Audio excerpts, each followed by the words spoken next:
மேஷராசி நேயர்களை பொறுத்த வரைக்கும் கொஞ்சம் நமக்கு இருக்கக்கூடிய பிரச்சனைகள்லேருந்து வெளிவருவதற்கான ஒரு வாய்ப்புகள் தரக்கூடிய தினமாக அமையும். இந்த தினத்தில் உங்களுடைய வேலை சம்பந்தப்பட்ட விஷயங்களில்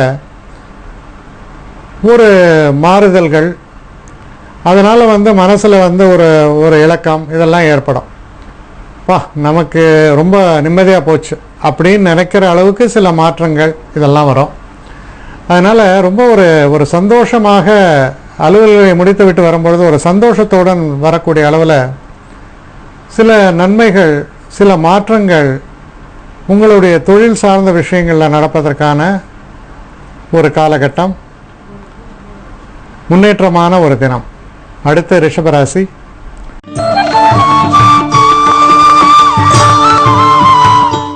ரிஷபராசி நேயர்களை பொறுத்த வரைக்கும் உங்களுடைய திறமை என்பது பிரகாசிக்கிறது. ஆனால் அதற்கான அந்த பிரகாசத்தை சகிக்க முடியாதவர்களும் இருப்பாங்க. இதில் பார்த்தீங்கன்னா அவங்க ஏதாவது ஒரு முட்டுக்கட்டை போட்டுகிட்டே இருக்கிறதுக்கு சில பேர் இருப்பாங்க. இன்றைக்கி அந்த முட்டுக்கட்டை போட்டவர்களுடைய கை ஒருவேளை ஓங்கலாம். அதனால் நீங்கள் உங்களுடைய விஷயங்களை பொறுத்த வரைக்கும் உங்களால் முடிந்ததை செய்துவிட்டு அமைதியாக இருப்பது நல்லது. என்னன்னா, எப்படி இருந்தாலும் உங்களுடைய திறமை நிச்சயமாக பேசும். நெகட்டிவாக இருக்கிறவங்க, முட்டுக்கட்டை போடுறவங்க, மற்றவர்களை குறை சொல்லியே வாழ்பவர்கள், இவர்கள் எப்படியுமே ஒரு நாளைக்கு எக்ஸ்போஸ் ஆகி தான் ஆகணும். அதனால் நீங்கள் அதை பற்றி கவலைப்படாமல் உங்களுடைய கடமையில் கண்ணும் கருத்துமாக இருக்க உங்களுக்கு நன்மைகள் ஏற்படும். அடுத்து மிதுன ராசி.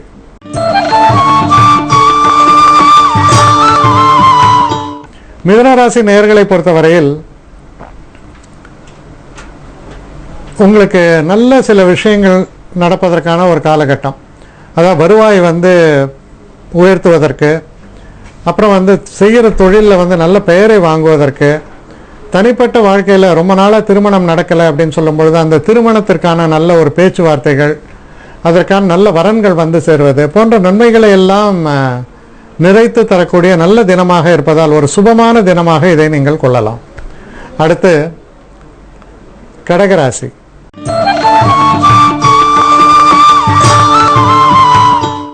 கடகராசி நேயர்களை பொறுத்த வரைக்கும் ஒரு சிறப்பான தினம், தெய்வ அனுகூலம் மிக்க தினம். இந்த தினத்தில் நீங்கள் நாராயணனை வணங்கி இந்த தினத்தில் இருக்கும் பொழுது பலவிதமான நன்மைகளும் உங்களுக்கு ஏற்படும். மனசில் நிம்மதி ஏற்படும், மனதுக்கு இனிய மாற்றங்களும் ஏற்படும். அதனால் ஆக்கப்பூர்வமான நன்மைகளை தரக்கூடிய தினமாக அமையும். அடுத்து சிம்மராசி.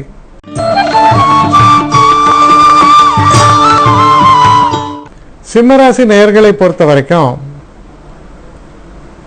சில நேரங்களில் அனுகூல சத்துருவாங்க, நமக்கு நன்மைகள் செய்யக்கூட அது மாறிவிடும். அது போன்ற சில நிகழ்வுகள் நிகழ்வதற்கான ஒரு வாய்ப்புகளும் உண்டு. சில விஷயங்களில் நமக்கு சேரக்கூடிய செய்திகள் நமக்கு ஒரு எரிச்சலை ஊட்டினாலும் அது நன்மையாகவும் முடியும். ஸோ அதுபோல் சில மாற்றங்களை தரக்கூடிய ஒரு தினமாக இது அமைந்திருக்கிறது. அதனால் எந்த ஒரு முடிவையும் எடுக்காமல், எந்த ஒரு விஷயத்தையும் இதுதான் அதற்கு தீர்வு என்று நினைக்காமல் உங்களுடைய கடமையை செவ்வனே செய்யுங்கள். நன்மைகள் தானாக உங்களுக்கு சேரும். அடுத்து கன்னிராசி.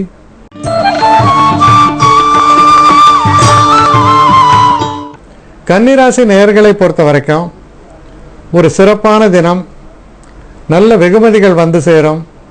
புதிய ஆடை ஆபரணங்கள் வாங்க வேண்டும் என்றால் அதற்கான ஒரு காலம் ஏற்படும். நண்பர்களால் நல்ல ஒரு ஆதாயங்கள் ஏற்படும். ஷேர் மார்க்கெட் போன்ற விஷயங்களில் ஈடுபட்டிருந்தீங்கன்னா நல்ல லாபத்தை தரக்கூடிய வகையில் முதலீடுகள் இருக்கும். மொத்தத்தில் முன்னேற்றத்தை தரக்கூடிய நல்ல தினம். அடுத்து துலாம் ராசி.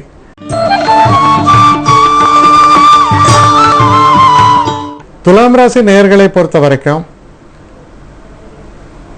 தொழிலில் கொஞ்சம் கடுமையான ஒரு வேலை பளு இருக்கும்.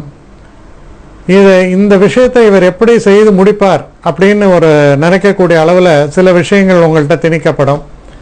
இருந்தாலும் இறுதியில் உங்களுடைய தனித்தன்மை வெளிப்பட்டு இப்படிப்பட்ட ஒரு மனிதரா என்று வியக்க வைக்கும் அளவில் சிறப்பாக செயல்பட்டு நல்ல பெயரையும் புகழையும் பெறுவீர்கள்.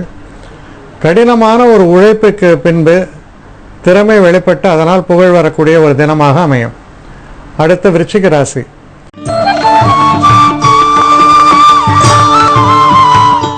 விருச்சிக ராசி நேயர்களை பொறுத்த வரைக்கும் ஓரளவுக்கு இருந்த பண கஷ்டங்கள் தீர்வதற்கான வழிமுறைகள் பிறக்கும்.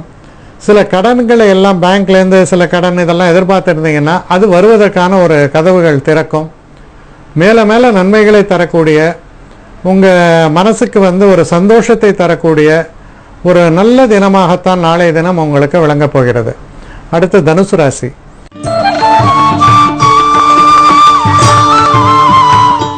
தனுசு ராசி நேயர்களை பொறுத்தவரையில் ஒரு சந்திராஷ்டம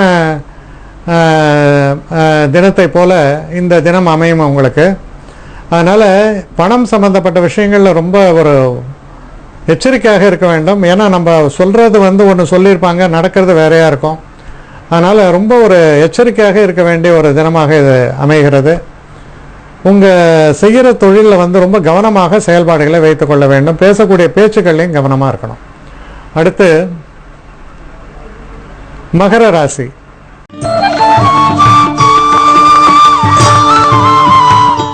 மகர ராசி நேயர்களை பொறுத்த வரைக்கும் நீங்கள் செய்கிற தொழிலில் சில அனுகூலங்கள் ஏற்படும். அதனால் உங்களுடைய திறமை, நீங்கள் என்ன செஞ்சுருக்கீங்க எவ்வளோ நாளாக அப்படின்றது புகழ்ந்து பேசப்படும்.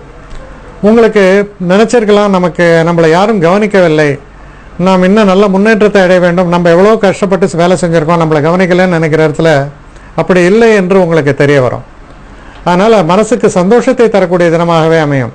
அடுத்து கும்பராசி.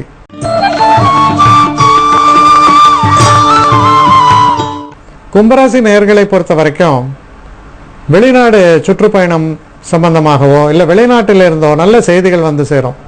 சில நேரங்களில் நீங்கள் க்ஷேத்திரங்களுக்கெல்லாம் போயிட்டு வரணும், க்ஷேத்திராடனம் போயிட்டு வரலாம் நீங்கள் நினைக்கலாம். அப்படி நினைக்கக்கூடிய வகையில் ரொம்ப அற்புதமான அது மாதிரியான பயணங்கள்லாம் அமையும். தெய்வ தரிசனம் கிட்டும், மனதுக்கு இனிய நிகழ்வுகள் எல்லாம் நிகழும். மொத்தத்தில் ரொம்ப ஆக்கப்பூர்வமான ரொம்ப நல்ல ஒரு தினமாக இது உங்களுக்கு அமைந்துவிடும். அடுத்து மீன ராசி.